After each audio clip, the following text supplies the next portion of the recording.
Moi kaikki kalastuksen ja retkeilyn ystävät. Hyvää joulua kaikille. Nyt on joulu. Taustalla tuikkii kynttilät ja ulkona staa räntää ja vettä. Perusmeininkiä.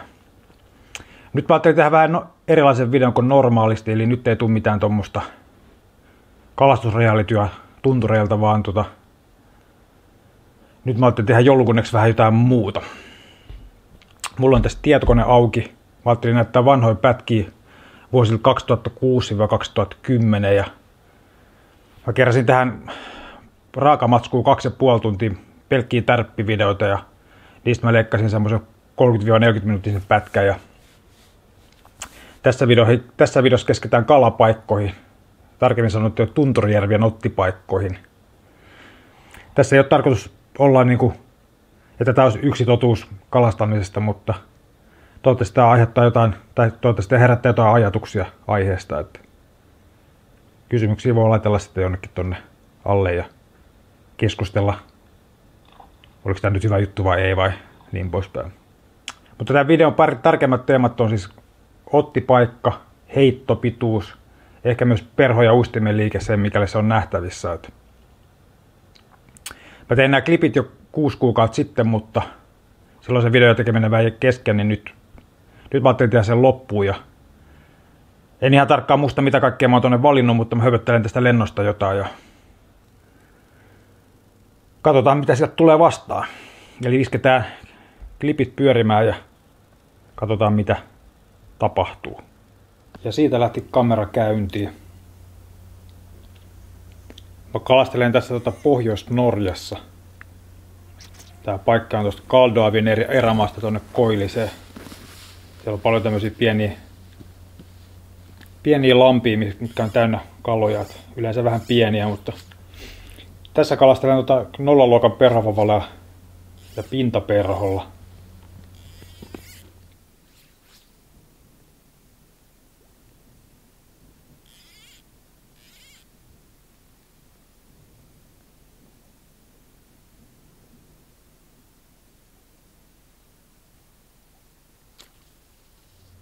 Siitä otti kala kiinni. Pistetään poikki.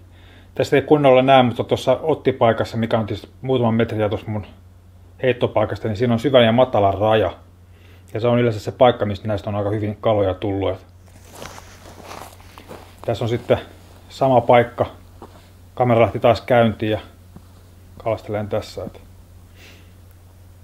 Tässä näkyy pikkasen tuossa siintää toi syvä ja matala raja. Ja tosi lyhkäisillä heitolla heittelen tuohon.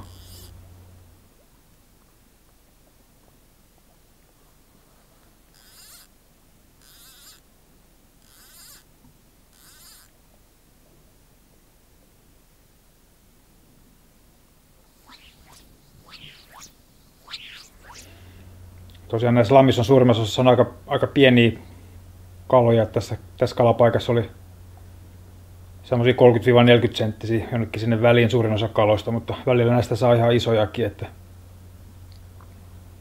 isoin minkä tästä taisi olla vähän päälle 40 senttinen.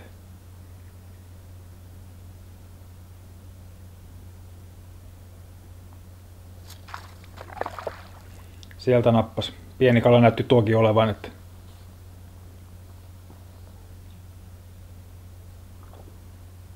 sitten vielä samaa kalastussessiota. Tämä on itse asiassa sama järvi. Parikymmentä metriä tuonne oikealle päin. Ja tässä näkyy vähän paremmin tuo syvä ja matala raja. Se on se, mitä mä yleensä pyrin kalastamaan. Ja tässä mä etin perhon itse asiassa aika pitkälle. Se on tuolla Tuulen ja Tyynen rajalla. Ja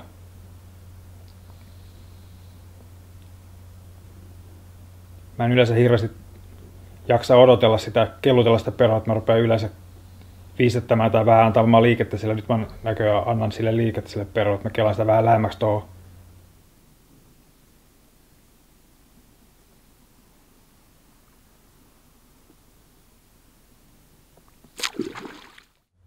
Siitä nappas, pistetään poikki. Tuosta näkee aika hyvin heittopituuden ja paikan, mistä kalat ottaa. Että tämmöisissä paikoissa kalat ottaa yleensä just tuosta syvä ja matala rajassa, että ei paljon tarvitse olla syvän puolella perhon, kun siitä ottaa kiinni. Sitten on siirretty vähän eteenpäin. Tämä on samaa paikkaa ja sama päivä ja pari kilometriä eteenpäin myöskin tämmönen pieni lampi. Edelleenkin taitaa olla nollaluokan vapa ja näyttää olevan vaaksiainen perho, oli sen verran iso perho.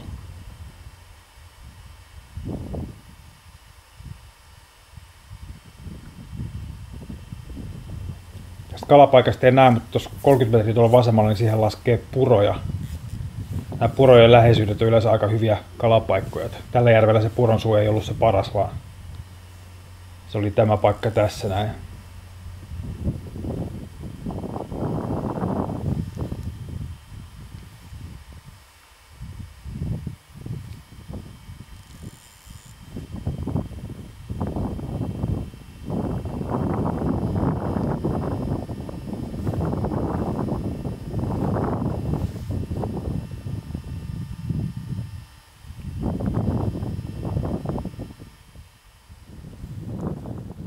Siinä mä taas annan perholle jo vähän liikettä. Sieltä tarttu kala. Ei kauhean isolle tuokaan, mutta tää oli siitä hauska ero, että tässä nuo kalat oli selvästi isompia kuin noissa muissa lätäköissä. Tässä kalojen keskikoko oli jotain 40 ja 50 sentin välillä. Että muistaakseni isoin, mitä mä tästä tällä reissulla sanoin, oli 45 senttinen ja se tuli tästä järvestä ja tästä paikasta.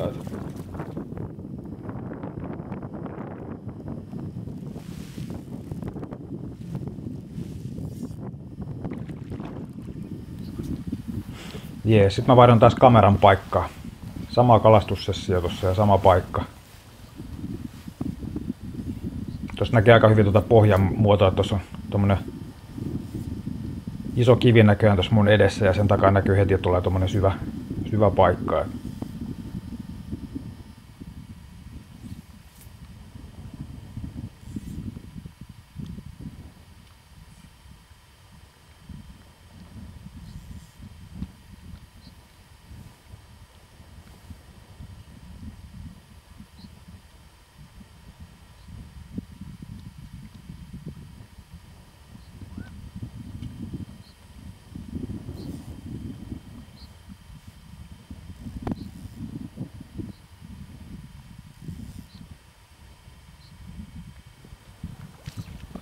Sieltä pistäisi vähän poikki tuo.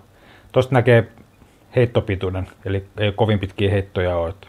Pikkasen tuosta syvä ja matala rajasta tuonne eteenpäin.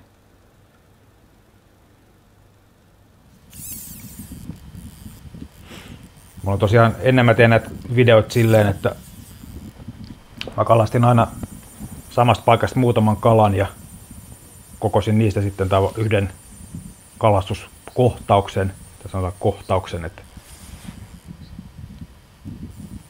Eli yleensä mä kalastin semmoinen 3-5 kalaa ja sitten leikkasin niistä yhden kalastuskohtauksen, missä kalastetaan yksi kala. Katsotaan tää loppuun. Mä en muista, yleensä mä en nostele näitä kaloja hirveästi, että saa nähdä näytänkö tätäkään kameralle, mutta ihmetellään.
Semmonen pötkylä oli se, että vähän päälle 40 senttinen taimen näytti olevan.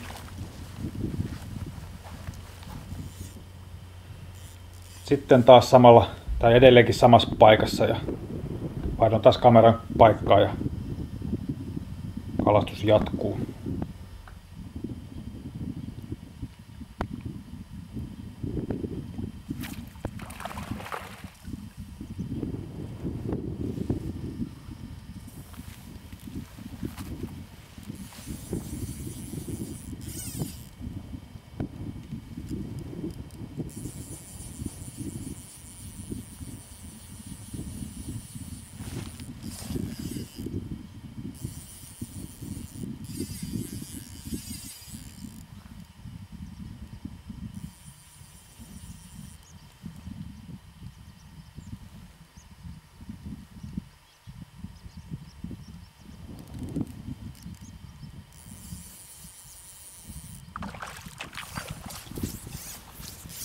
Ja vielä on näköjään yksi tästä paikasta.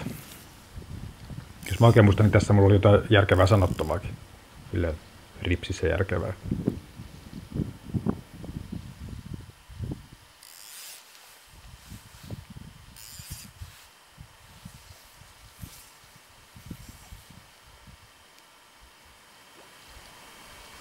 Tarkoitus edelleenkin ihan lyhkäisillä heitolla syvä ja matala raja.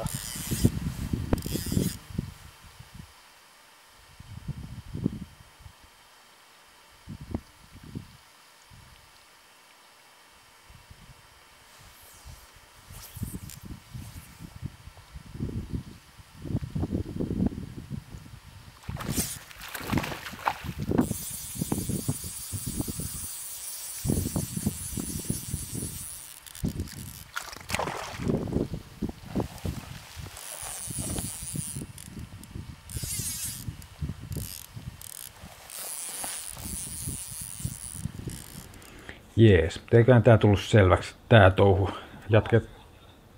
Jatketaan matkaa. Sitten siirrytään Ruotsiin, Rostojärven alueelle. Sama meininki, lyhkäisillä heitolla kalastetaan. Taitaa olla kakkosluokan vapa tossa.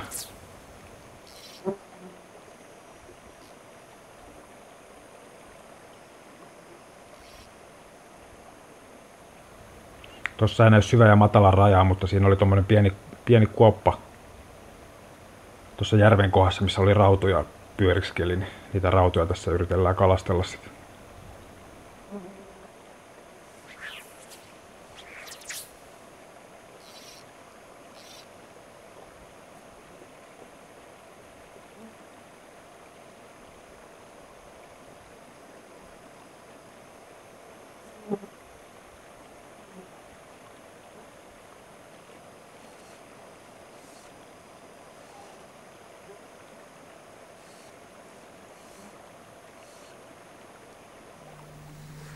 Jos katsotaan vähän mitä liikettä tuossa perrossa on sillä hetkellä kun otti tapahtuu. Tässä on muutama tämmönen tärppipätkä. Eli mä kalastan itse aika paljon sillä tavalla, että varsinkin jos on tyyni sää, niin silloin mä viistetään aika paljon. Et en kauan odottele, että perho kelluu siellä. Siinä kala pääsi karkuun, mutta uusi yritys. Heti kun perho liikahti, niin saman tien tuli otti. Tässä vielä kerran. Liikettä perholle ja kala ottaa kiinni. Mulla on semmonen... Ja sitten vielä kalan näkökulmasta, kun katsoo, että perho liikahtaa, niin mitä kala tekee. Eli kala reagoi aina pikkasen tuohon liikkuvaan perhoon. Tällä kertaa se ei ottanut kiinni, mutta se ei johdu nyt todennäköisesti tuosta perhosta eikä tuosta uinista, vaan se, että se perho oli jo aika matalalla, että kala ei vaan uskaltanut ottaa kiinni sitä. Mutta mä kalastan itse aika paljon tuolla tavalla, että varsinkin mitä tyynempi sää, niin sitä enemmän sitä viistettelen sitä perhoa. Että mulla on semmoinen mututuntuma tässä touhussa, että liikkuvaan perhon kalattaisi paremmin kiinni. Tuulisella sellaista on vähän erilaista, kun tuulella järven pinnassa on enemmän eloa, niin se perhokin elää siellä paremmin, mutta tyynellä säällä mun mielestä on parempi, jos sille vähän antaa eloa sille perholle. No sitten virvelikalastusta. Tää on edelleenkin Ruotsissa ja en muista oliko sama reissu vai joku toinen reissu tämä, mutta kalastelin tällaisen järvellä, missä kalat oli aika kaukana rannasta, että mä en ole perholla saanut samalla tavalla kuin noissa muissa videoissa, niin kalat ei ottanut tuossa syvä- ja matalarajassa. Sen takia mä viskelen virvalla tonne kauas. Tää on niin kauas kuin pystyn. Siinä on 6-grammanen lusikkauistin tuossa siiman päässä.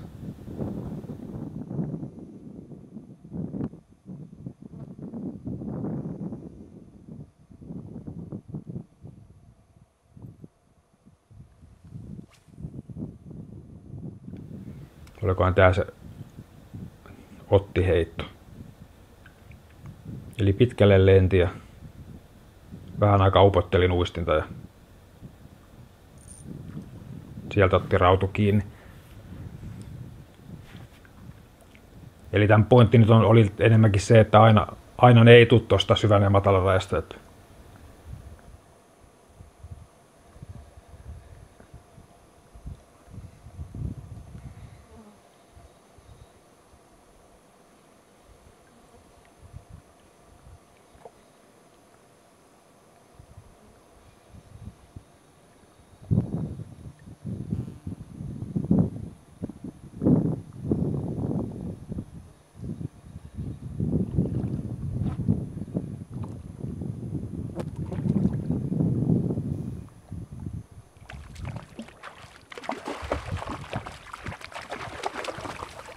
Se kala pääsi karkuun, mutta se ei ole vaarallista. Niitä tulee kuitenkin aina yli oman tarpeen.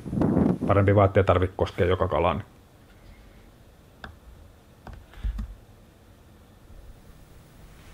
Sitten täällä on tämmönen.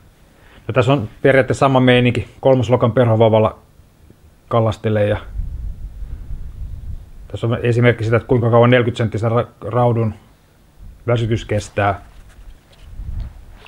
Monen mielestä tommosella kevyillä perhovovolla ei pysty kaloja väsyttämään tarpeeksi nopeasti, mutta tässä nyt sitten katsotaan kauan kestää, kun 40-senttinen rautu väsyy.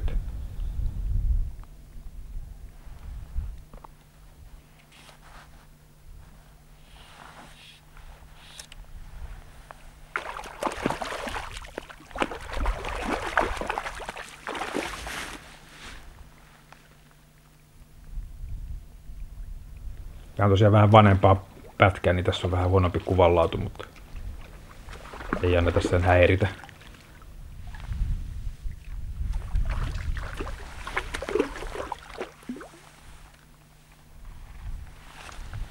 Siinä on kala vapautettu jo.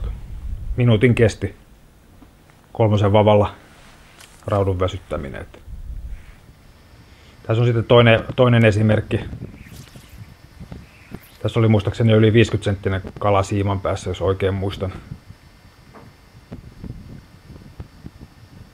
Jos ei aikakultaa muista jo liikaa. Mutta 3. lokan vapa tossa on edelleenkin.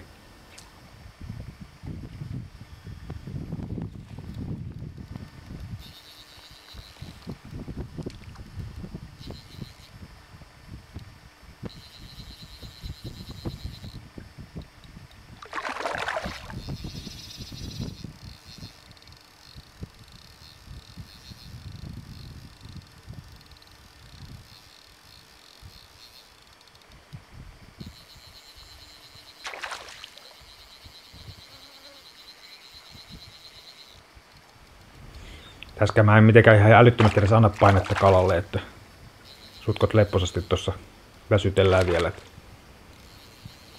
sen verran sitä itsekin saa jotain kiksejä. Niin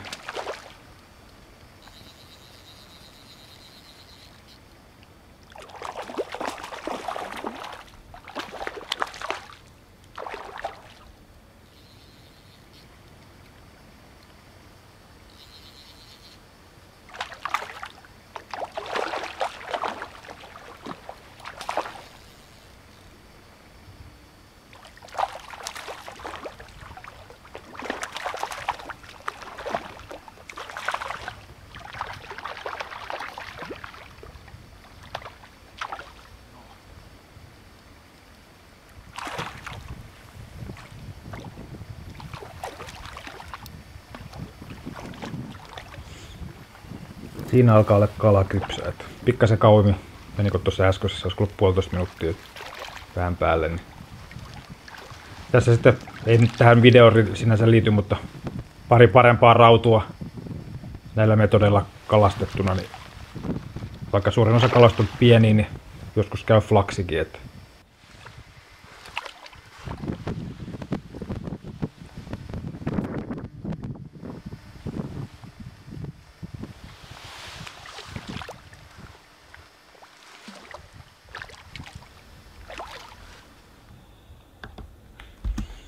Mut sitten mennään taas eteenpäin. Katsotaan mitä seuraavaksi tulee vastaan. Alright, sitten ollaan Norjassa. Skoganvarren alueella ja taas on tommonen lusikkaustin siiman päästä. Tällä kertaa se on tommonen 7-grammainen norjalainen taimenlusikka. Ne on mun omia suosikkeja, että niillä mä oon tykännyt kalastaa. Tässä jostain syystä kalastan uistimella. Ilmeisesti mä oon tietysti jonkun verran perhoa heittänyt, mutta en ole saanut kalaa ja siirrynyt uistinkalastuksen pariin.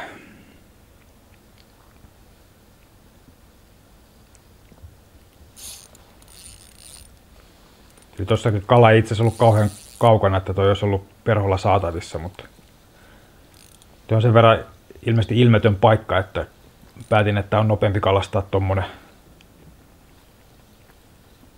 virvelillä kuin perholla. Tässä sitten kans yksi paikka, missä ei ole selkeätä, tai ei ollut selkeätä tuommoista syvä ja matala raja. Jos katsoo tuossa mun vasemmalla puolella näkyy kivi tossa, niin tää oli muistaakseni aivan matala tonne ja perholla ei tuommoisella kevyellä perhovavalla heittopituus riittänyt millään, niin sen takia mä siirryin uistinkalastuksen pariin tässäkin. Ja lusikka uistimella heittelee ja pitkiä heittoja.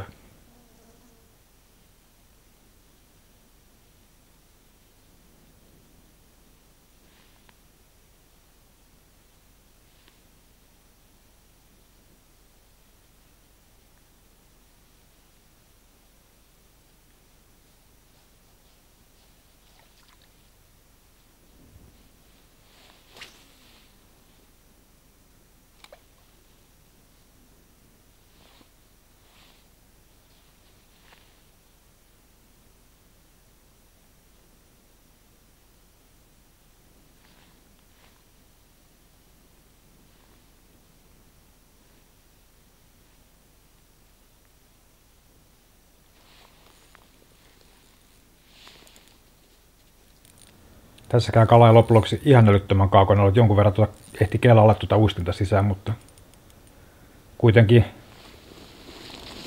perhon ulottumattomissa. Ainakin mun taidoilla. Että.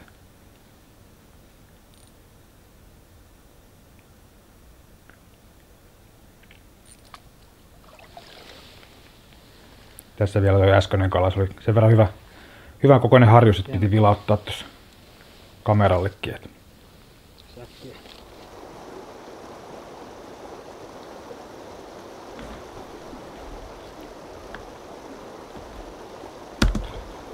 Sitten ollaan Tunturijärvien ehkä parhaimmasta kalapaikasta, eli puron äärellä. Riippumatta minkälainen järvi tai mikä lampi kyseessä on, niin mikä tahansa puro, niin aina kannattaa kalastaa puron suut. Tässä mä kalastan kakkosluokan perhovavalle. Mulla on tommonen nymfi siinä, todennäköisesti kuulapäinen. Mä olin jo ton lähipuron sun kalastanut, mutta sitten ei tullut kalaa, niin mä uittelin sitä tonne virran mukana tuota nymfiä tonne mahdollisimman pitkälle. Eli heitin perhon ton virran yli ja annoin sitten sillä tavalla, että se virta ottaa siimaa ja kuljettaa sitä perhoa mahdollisimman pitkälle tonne.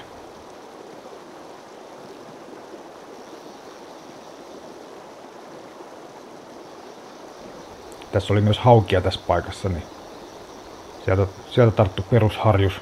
Tässä oli tosiaan haukia sen verran, että en tiedä johtuuko siitä, että kalat tuli tuolla kauempana.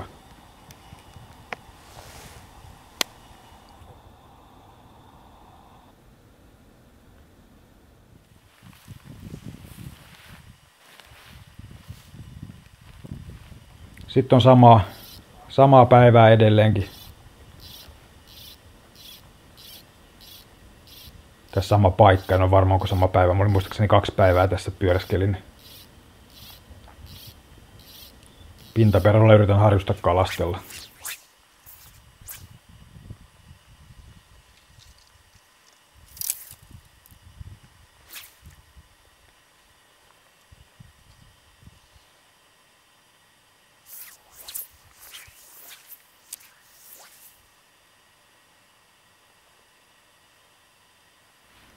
Siitä sain siimat hyvään sotkuun. Ja sitten päätin samalla kun kalastan, niin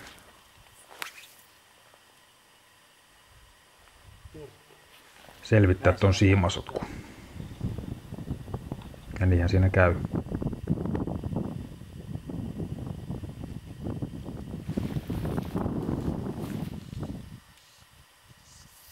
Ei muuta kuin uutta yritystä vaan päälle.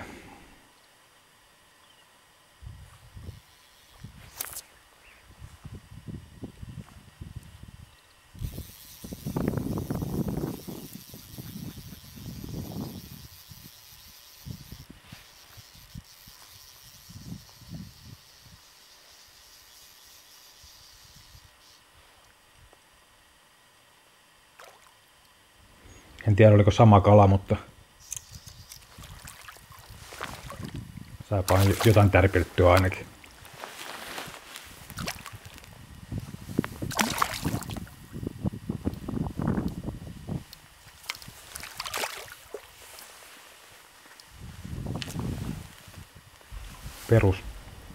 Perusharja pukkaa. Mutta pintaperällä on hauska kalasta, silloin ei kalan koollakaan niin väliä ole.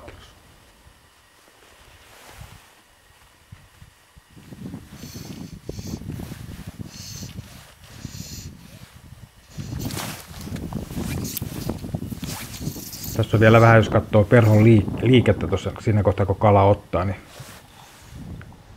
siinäkin oli koko ajan liikettä. Tällä kertaa se ei jäänyt kiinni, mutta sama hidastettuna. Perholle tulee liikettä ja sieltä ottaa kala.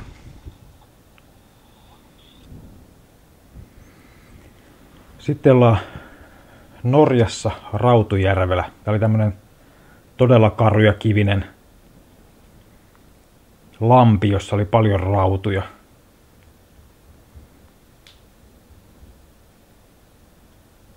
Tässä mä olin aikaisemmin yrittänyt kalastella tuossa perolla, mutta mä en ollut saanut kalaa niin tuosta syvä- ja matalan rajasta, niin siirryin taas virvelikalastuksen pariin. Sama meni kuin aikaisemminkin, eli pieni lusikka uisti siiman päässä ja pitkälle heittelen.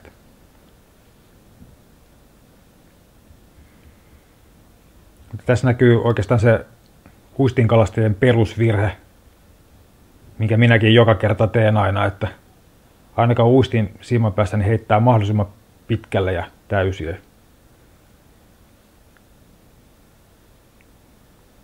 Eli käytännössä sitä tulee heitettyä kalojen yli.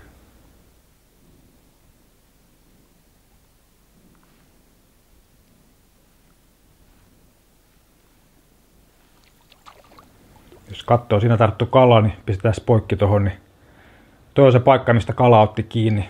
Eli aika monta turhaa metriä tuli heitettyä virvelillä. Toki sitä ei voi tietää, että onko se kala seurannut siellä ja ottaa vasta tossa, mutta siinäkin oli samalla tavalla. Ottipaikka oli tosi lähellä rantaa. Tässä on sitten sama järvi ja illalla sitten on laittanut lusikkaustimen perään perhon ja yritän saada niitä kaloja sieltä narrattua.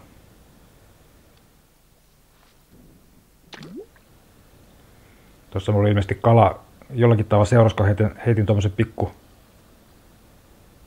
pikkuheiton tuonne perään.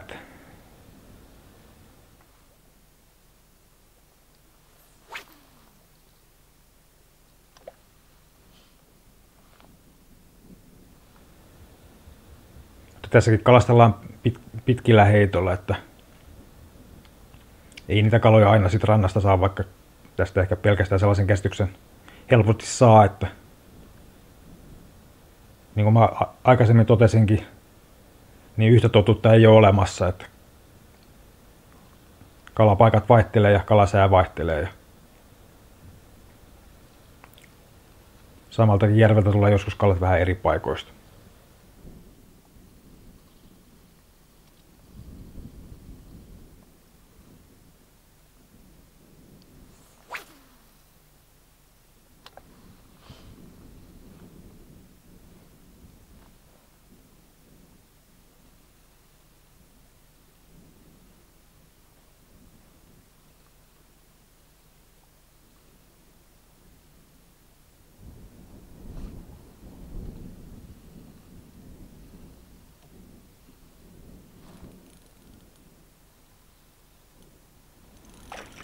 Ja tässä kun rautu nappas vihdoin.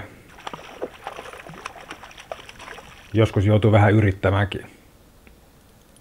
Mutta yleensä mitä enemmän kalastelen, niin sitten sitä flaksiakin rupeaa käymään yllättäen sitten jossain vaiheessa.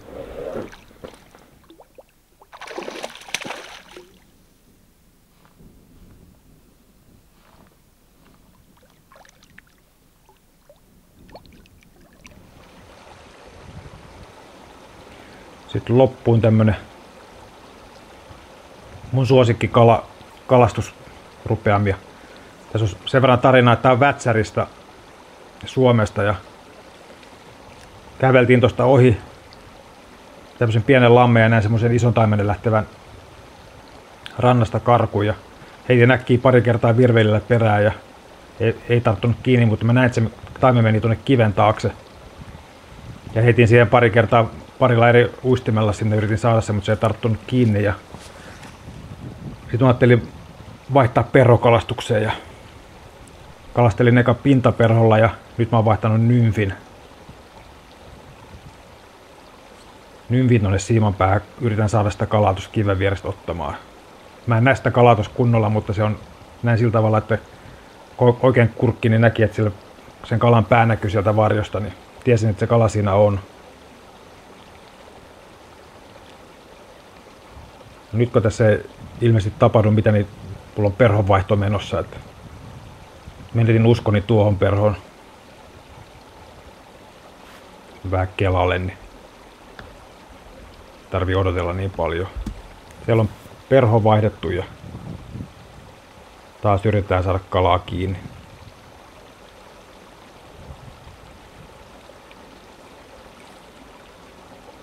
Kalastelin sitä tässä sellainen about 10 minuuttia ja sit mä ajattelin, että on pakko laittaa kamera kiinni, että tää ei todennäköisesti tartu tää kala tästä millään. Että se on pelästynyt meikäläiset puuhia.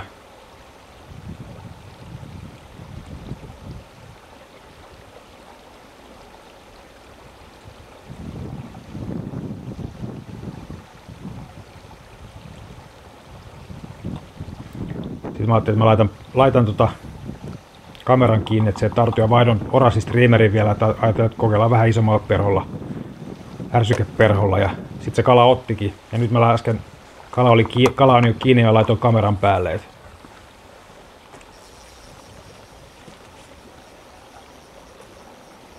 Mutta tossa näkee hyvin, kuinka pitkä heitto tätä kalaa varten tarvitsisi heittää. Että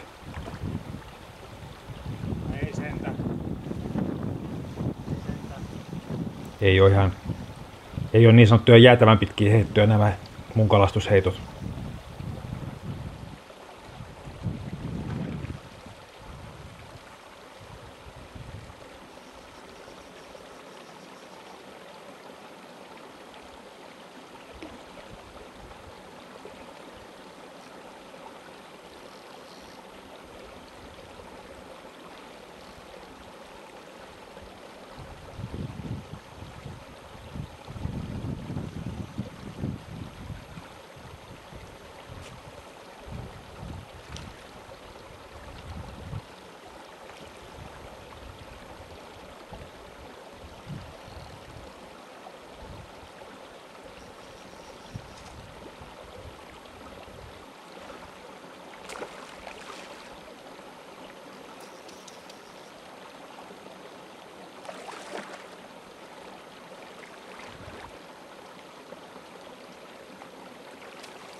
sinne niin. Mut semmonen tarina tällä kertaa. Toivottavasti tästä joku saa jotain ajatuksia tai jotain muuta. Nämä klipit on itse asiassa otettu, kirjoitin Retkeilykalastus-nimisen kirjan. Siellä nämä reissut on leikattuna, jos jotain niin paljon kiinnostaa, niin voi yrittää vielä etsiä, niitä saattaa vielä muutama olla jossakin myytävänä, mutta semmoista. Niin, ei kai sinne mitään muuta kuin hyvää joulua kaikille ja odotan, että lumet sulaa ja pääsee takaisin tunturiin vaeltelemaan ja kalastelemaan. Moikka!